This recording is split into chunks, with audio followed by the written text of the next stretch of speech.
I pray that your ears open this evening. I pray that your ears open. The Bible said in Songs of Solomon chapter 4 verse 4, it said the mantle of many warriors, they are hinged on the ear of the gates of Zion. These things float in the spirit. When a man leaves this realm, what he carries is trapped in the spirit, waiting for a man that can enter. I will show you how we enter into depth and dimensions. It's not anything about blood connection or any relationship in the flesh. Your husband can be a GO. He dies, moves in to another country. You may inherit that ministry. You don't have the authority to back it. There's no sentiment about it.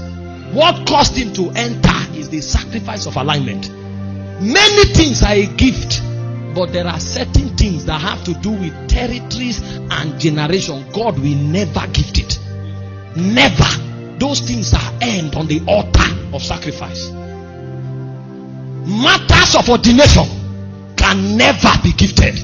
You can stumble into many gifts, not issues of territories. God finds worthy men. Many believers don't understand. We live our lives carelessly. You have to until you learn truth and you live by them. You are mighty on your throne. You reign. You reign. You reign. You reign. Kadosh. You are mighty on your throne. From Genesis to Revelation, nobody made impact by chance. Not one. Go on. I told you that Adam was born in the womb of encounters. He came from within God. The Bible said God created the man, and then he formed the man from the dust of the ground. He breathed into the man, and the man became a living soul. He was born from within encounter. He lived in Eden, the ambience of heaven.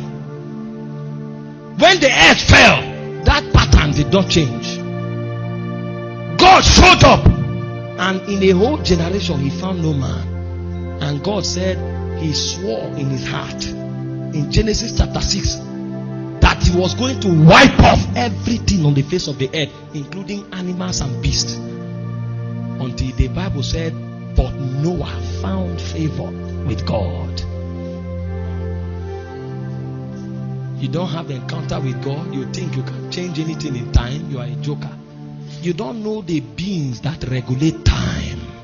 Civilization is not a coincidence. It's a deliberate orchestration of princes in the spirit.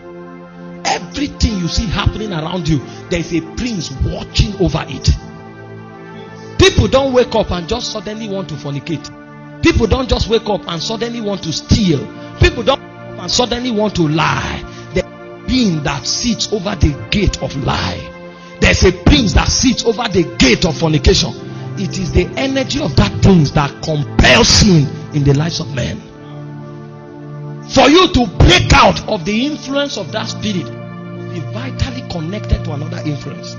This is deeper than accepting Jesus as the Lord of your life.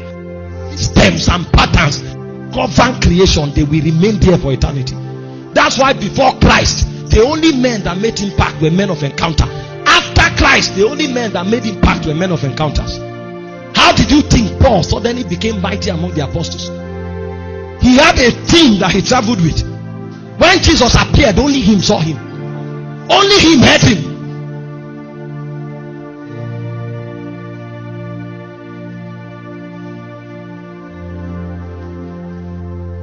And that brings you influence among spirits. And that influence causes you to rule men.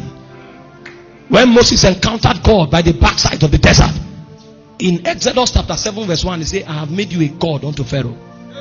When you gain influence among spirits, you become a god among men. That's why you can have impact. Even the princes, your name echoes in their realm.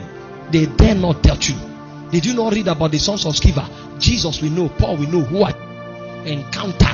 He registers your name on the legislature, on the charter of the spirit realm.